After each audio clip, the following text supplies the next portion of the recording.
నమస్తే. సామాన్యుడి చేతిలో సామాజిక అస్త్రం నెంబర్ 1 న్యూస్కి స్వాగతం. నేను రవీంద్ర.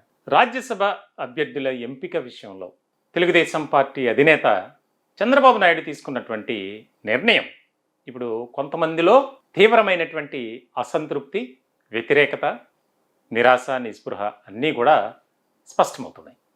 కొంతమంది బయటపడుతున్నారు, మరికొంతమంది బయటపడట్లేదు, లోపల మదన పడుతున్నారు. సీనియర్లుగా మేము ఇంతకాలం పార్టీ కోసం పనిచేస్తూ పార్టీ కష్టకాలంలో ఆదుకున్నటువంటి సందర్భంలో కనీసం మాకు ప్రాధాన్యత ఇవ్వలేదు అనే ఒక ఆవేదనలో వారున్నారు. ఇలాంటి సందర్భంలో బుజ్జగింపుల పర్వం వారిని ఎలా అయినా సరే సముదాయించాలి. రాబోయే రోజుల్లో పార్టీలో మీకు కీలకమైనటువంటి బాధ్యతలు అప్పగిస్తాం అని చెబుతున్నప్పటికీ వారెక్కడా కూడా శాంతింప చేయట్లేదు, వారెక్కడా కూడా తగ్గట్లేదు వెనక్కి అనేది ఇప్పుడు బాగా వినిపిస్తుంది. ఇలాంటి సందర్భంలో తెలుగుదేశం పార్టీలో సీనియర్ నాయకులుగా ఉన్నారు, చంద్రబాబు నాయుడికి అత్యంత సన్నిహితంగా ఉన్నటువంటి వ్యక్తి రెడ్డప్ప గారి శ్రీనివాసరెడ్డి.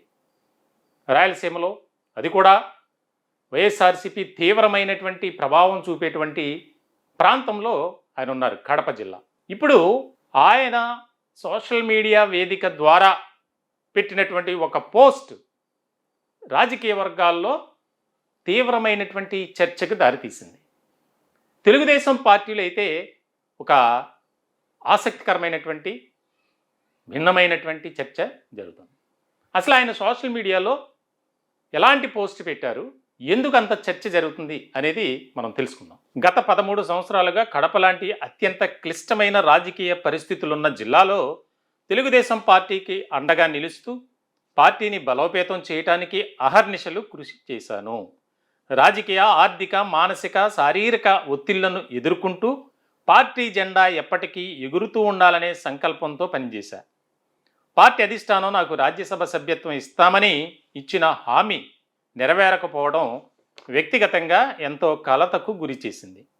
పార్టీ కోసం నిస్వార్థంగా శ్రమించిన నాయకులను, కార్యకర్తలను తగిన సమయంలో గుర్తించకపోవడం బాధాకరం. ముఖ్యంగా నాకు ఇచ్చిన మాట నిలబెట్టుకోకపోవడం నా రాజకీయ జీవితంలో అత్యంత నిరాశ కలిగించిన సంఘటనగా మిగిలిపోతుంది. కార్యకర్తల కోసం, ప్రజల కోసం, ప్రాంత అభివృద్ధి కోసం నా శక్తి మేరకు కృషి చేస్తూనే ఉంటాను. ఇది చాలా కీలకమైనటువంటి పోస్ట్గా మనం చూడాలి. రాజకీయ, ఆర్థిక, మానసిక, శారీరక ఒత్తిళ్లను ఎదుర్కొంటూ, ఆర్థిక సవాళ్లను కూడా ఎదుర్కొంటూ, ముఖ్యంగా నాకు ఇచ్చిన మాట నిలబెట్టుకోకపోవడం నా రాజకీయ జీవితంలో అత్యంత నిరాశ కలిగించిన సంఘటన. ఇదొక కీలకమైనటువంటి పాయింట్. పార్టీ కోసం నిస్వార్థంగా శ్రమించిన నాయకులను, కార్యకర్తలను తగిన సమయంలో గుర్తించకపోవటం బాధాకరం. ఇప్పుడు ఈ 3 అంశాల మీద తెలుగుదేశం పార్టీలో ఒక రకమైనటువంటి చర్చ. వాస్తవానికి రాజ్యసభ అంటే సాధారణంగా ఆయా పార్టీలో ఉన్నటువంటి సంస్కృతి, సాంప్రదాయాలు ఏంటంటే పెద్దల సభ కాబట్టి కాస్త పార్టీలో సీనియర్లుగా ఉన్నటువంటి వారిని పెద్దల సభకు పంపిస్తారు అనేది అందరికీ తెలిసినటువంటి విషయం. అయితే ఈ మధ్య కాలంలో ఇటీవల రాజకీయ పరిణామాల నేపథ్యంలో అవన్నీ కూడా సమీకరణాలు వేగంగా మారుతూ ఉన్నాయి. రాజ్యసభకు ఎవరు వెళ్తారో, లోక్సభ ఎవరికి ఇస్తారో పార్లమెంట్ అభ్యర్థిగా, ఇవన్నీ కూడా వారి ఇష్టం ప్రకారం పార్టీలో ఉన్నటువంటి సామాజిక పరమైనటువంటి అంశాలను బట్టి. కానీ ఇక్కడ కొంతమందికి ప్రామిస్ చేసి ఆ మాటను నిలబెట్టుకోలేదు అనేది ఇక స్పష్టమవుతుంది. అంటే రెడ్డప్ప గారి శ్రీనివాసరెడ్డి ఎవరైతే ఉన్నారో తెలుగుదేశం పార్టీ సీనియర్ నాయకులు, రాయలసీమ నుంచి, కడప జిల్లా నుంచి, ఆయనకు గతంలోనే మాట ఇచ్చారు కానీ నిలబెట్టుకోలేదు. మరి అలా మాట ఇచ్చారంటే గల్లా జయదేవ్ ఉన్నారు, ఖమ్మంపాటి రామ్మోహన్ రావు, మరి ముఖ్యంగా వర్ల రామయ్య. అసలు ఆయనదైతే లాస్ట్ మినిట్ వరకు ఆయనది పేరు వచ్చింది బయటికి. ఎందుకనంటే ఎస్సీ సామాజిక వర్గం, ఆయన సీనియర్ నాయకులు, ఆయన గతంలోనే చంద్రబాబు నాయుడు మాట ఇచ్చారని ఇట్లాంటివి కూడా చర్చకు వచ్చాయి. మరి ఇటువంటి క్రమంలో ముగ్గురు ఎంపిక, సానా సతీష్ అంటే ఆల్రెడీ అతను షార్ట్ టైం చేశారు కాబట్టి అతను కంటిన్యూ చేశారు. మిగిలిన ఇద్దరు విషయంలో జనసేన నుంచి లింగమనేని రమేష్ ఎలాగో ఖరారైంది. మిగిలిన ఈ 2 స్థానాల కోసం తెలుగుదేశం పార్టీలో దాదాపుగా 3 డజన్ల మంది, 30 మందికి పైగా పోటీ పడ్డారు, ఎవరి ప్రయత్నాలు వారు చేశారు. కానీ ఇక్కడ రాజకీయ పరిణామాల అంశంలో ఆ సమీకరణాల నేపథ్యంలోనే చింతకాయల విజయ్ను అనౌన్స్ చేయడం జరిగింది అన్నారు.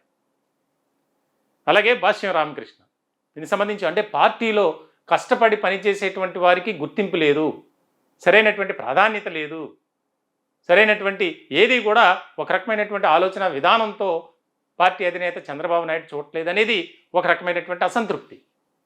నేనంటే బయటపడ్డారు చాలామంది వారి అనుచరులు అభిమానుల దగ్గర ఆవేదన, అసంతృప్తి, వ్యతిరేకత బయటపడిందట చాలామంది. దాదాపు ముఖ్యంగా అయితే వర్ల రామయ్య.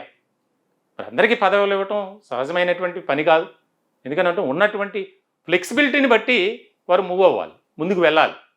మరి ఇలాంటి క్రమంలో తెలుగుదేశం పార్టీలు అయితే ఇప్పుడు సీనియర్లుగా ఎవరైతే ఉన్నారో ఇప్పటికే లోకేష్కు కీలకమైనటువంటి బాధ్యతలు అప్పగించిన తర్వాత ఒక రకమైనటువంటి చర్చ ఏదైతే లోకేష్కు అనుకూలంగా ఉండేటువంటి టీంను సమాయత్తం చేస్తున్నారు 2029 ఎన్నికల నాటికి అనేది ఒక చర్చ జరుగుతున్నటువంటి నేపథ్యంలో మరి సీనియర్లు ఈ రకమైనటువంటి ట్వీట్లు కానీ పోస్టులు కానీ మరి ఆవేదన, ఆందోళన, అసంతృప్తి అన్నీ కూడా బయటపడుతున్నటువంటి తరుణంలో పార్టీలో ఎటువంటి పరిస్థితులు రానున్న కాలంలో ఏర్పడతాయి అని చాలా ముఖ్యమైనటువంటి అంశంగా దీనిపై చర్చ జరుగుతుంది. చూడాలి మరి అందరినీ ఉన్నటువంటి పరిస్థితులను బట్టి వెసులుబాటుని బట్టే పదవుల అప్పగింతలు జరుగుతాయి. ఇటువంటి సందర్భంలో ఈ యొక్క అభ్యర్థుల ఎంపిక కూడా కత్తి మీద సాములో జరిగిందట లాస్ట్ మినిట్లో. ఎందుకంటే తెలుగుదేశం పార్టీలో ఆ పార్టీకి ఉన్నటువంటి సంస్కృతి సాంప్రదాయం ఏంటంటే చివరి నిమిషం వరకు అధినేత మదిలో ఏముందనేది ఎవరికి తెలియదు. అప్పటి వరకు కొన్ని పేర్లు వినిపిస్తాయి, తర్వాత అనూహ్యంగా ఆ నేమ్స్ అనేది చేంజ్ అవుతూ ఉంటాయి. మొత్తానికైతే కడప జిల్లా నుంచి రెడ్డప్ప గారి శ్రీనివాసరెడ్డి ఆవేదన ఈ రకమైనటువంటి తరుణంలో ఆయన పార్టీ కూడా మారబోతున్నారనే చర్చ జరుగుతుంది. ఇప్పుడు ఆ రాయలసీమ ఆ ప్రాంతాల్లో ముఖ్యంగా కడప ప్రాంతంలో అయితే దీనికి సంబంధించి ఇటువంటి పార్టీలో మనం ఉండటం అవసరమా అనేది అనుచరులు, అభిమానుల నుంచి తీవ్రమైనటువంటి ఒత్తిడి వస్తుందట.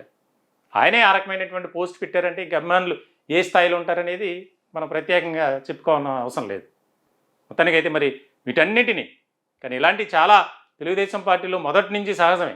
ఆ మధ్య అయితే పిఠాపురం నియోజకవర్గానికి సంబంధించి వర్మకు టికెట్ ఇవ్వలేదని చెప్పి అక్కడ పొత్తు ధర్మంలో భాగంగా పవన్ కళ్యాణ్కి అవకాశం ఇచ్చారు కాబట్టి జనసేన నుంచి ఆయన సీట్ ఇవ్వలేదని చెప్పి అసంతృప్తి జ్వాల ఏ రకమైనటువంటి నిరసన గలం వినిపించారు. హైవే ఎక్కి అక్కడ దిగ్బంధనం చేశారు, రాస్తారోగా చేశారు. చాలా అనూహ్యమైనటువంటి పరిణామాలు, పరిస్థితులు అప్పట్లో చోటు చేసుకున్నాయి.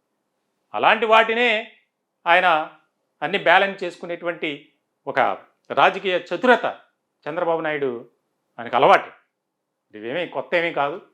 మరి ఏ రకంగా ముందుకు వెళ్తారు, ఎందుకంటే సీనియర్స్ కాబట్టి మరి ఎట్లాంటి వారికి ప్రామిస్ అనేది చేస్తారనేది ఇక్కడ చాలా ముఖ్యమైనటువంటి పాయింట్. మొత్తానికైతే ఈ యొక్క రాజ్యసభ అభ్యర్థుల ఎంపిక విషయంలో సీనియర్లు మాత్రం తెలుగుదేశం పార్టీలో తీవ్రమైనటువంటి అసంతృప్తితోనే ఉన్నారని ఖచ్చితంగా చెప్పొచ్చు. ఈ టాపిక్పై మీ విలువైనటువంటి అభిప్రాయాలు కామెంట్ రూపంలో తెలియజేయండి. దయచేసి మా ఛానల్ని సబ్స్క్రైబ్ చేసుకోండి. Thank you.